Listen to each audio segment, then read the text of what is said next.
adúpẹ́ fọ́lọ́run iṣẹ́ orin báwo gan ló ti ṣe jẹ́ bó lẹ ṣe rìn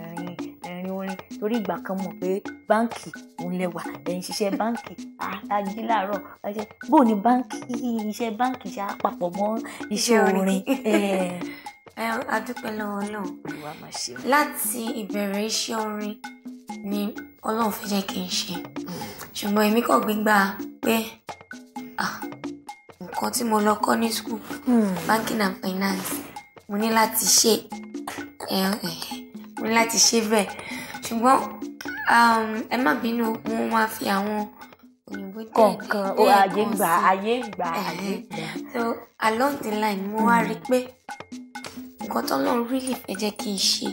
òun ní iṣẹ́ orin yìí báwo dẹ̀ ni mo ṣe mọ̀ mo ṣáà rí pé tí má ti kúrò ní báńkì màá lọ sí company mi màá ṣiṣẹ́ bóyá lẹ́yìn ọdún kan àbóṣù 6 nǹkan kan ṣàṣẹlẹ̀ bọ̀ ibi tí mo wá ti ṣiṣẹ́ last mo wá realize pé ojoojúmọ́ ìdí orin ni nídìí computer travel agency ọmọ akọrin ó kọ̀ lọ́jọ́ kan ọ̀gá mi kọ̀ déédéé pè mí ní pé bóyá sọ ní òyìnbó ló fi sọ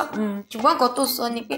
ó dà yẹn pé o nífẹ̀ẹ́ orin kíkọ yìí pé ṣé o ní kúkú agbègbè orin kíkọ yìí ní odidi kí ló dà láti sọ fún mi kí n lọ jókòó sílẹ̀ kí n lọ máa wá kọ́ mi. kò wá mọ̀ pé òun gan-an in fact ó really help mi ni because ó dàbí pẹ̀sẹ̀ pé mò ń dúró de èèyàn tó máa really tì mí sínú nǹkan gangan tọ́lọ́run fẹ́ jẹ́ kí n ṣe àti ibẹ̀ lọ ṣá ká má fọ̀rọ̀ èmi náà ṣe padà pé òkè Olúwa àsìkò ti tó mo ti rẹ́dì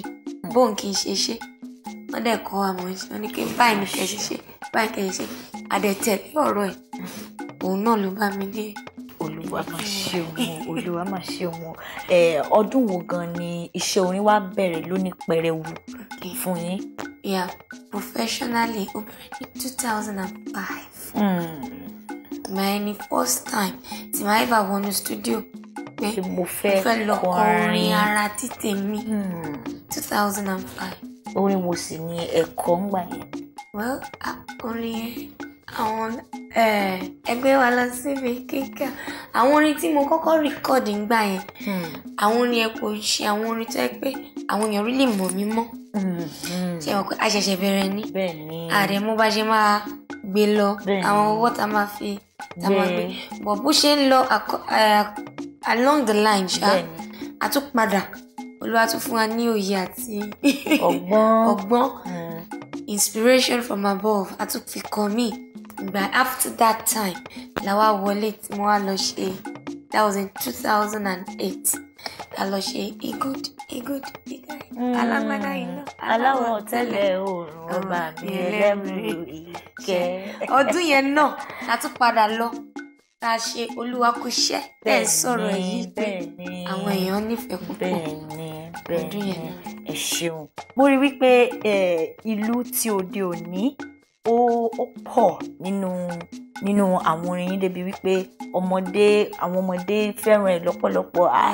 wọ́n fẹ́ràn ẹ̀ lọ́pọ̀lọpọ̀ kí ni nǹkan tó bí ìmísí yìí wá bí kẹ́ ṣe báyìí. ok mo realize wípé àwa youth ọ̀dọ́ òní a fẹ́ràn ká máa jó gan. bẹ́ẹ̀ni. in fact mo máa ń gbọ́ tó máa ń sọ bí èmi náà dẹ̀ ti sọrí lẹ́ǹkan bẹ́ẹ̀ méjì pé àti máa lọ ṣọ́ọ̀ṣì ó wà boring. pé kọ́kọ́ ṣe praise and worship gbogbo ẹ̀ kàdé káwọ́ sókè kàdé ṣàdúrà kàdé ka bible kàgbọ́ wàásù àti bọ́tà so wọ́n ti wá sọ di religion bẹ́ẹ̀ ni pé Sunday a gbọ́dọ̀ lọ ṣọ́ọ̀ṣì Monday wọ́n ti padà sí club wọ́n ti lọ ń jó ṣe àwọn tí a sọ wọ́n á wò pé báwo ni mo ṣe lè reach out sí àwọn ẹni yìí tó jẹ́ àwọn ọ̀dọ́ tí wọ́n ní. because a lè rule out fact pé music is life. It is. And good one at that. So mo dẹ̀ wá rò pé okay ó dàbí pé ìlú tó fẹ́ gbọ́ yẹn máa fún wọn. Wọ́n á gbọ́ kí wọ́n fẹ́ jó ni wọ́n á jó because dandan ni wọ́n gbọ́dọ̀ jó sí orin Ọlọ́run bí mo dẹ̀ ṣe fún wọn nílùú náà màá máa fún wọn ní mẹ́sẹ̀gì ọ̀rọ̀ Ọlọ́run màá máa fi sínú ẹ̀ wọ́n bá ṣe ń jó ọjọ́ kìíní ọjọ́ kejì ọjọ́ kẹta ọjọ́ kan ṣá ẹ̀mí mímọ́ á kò sí wọn wọ́n ṣe ń jó ijó náà wọ́n dẹ̀ rí i pé àwọn ní láti ṣe kí ni ṣe ìfẹ́ tí Ọlọ́run fẹ́. Òótọ́ ni.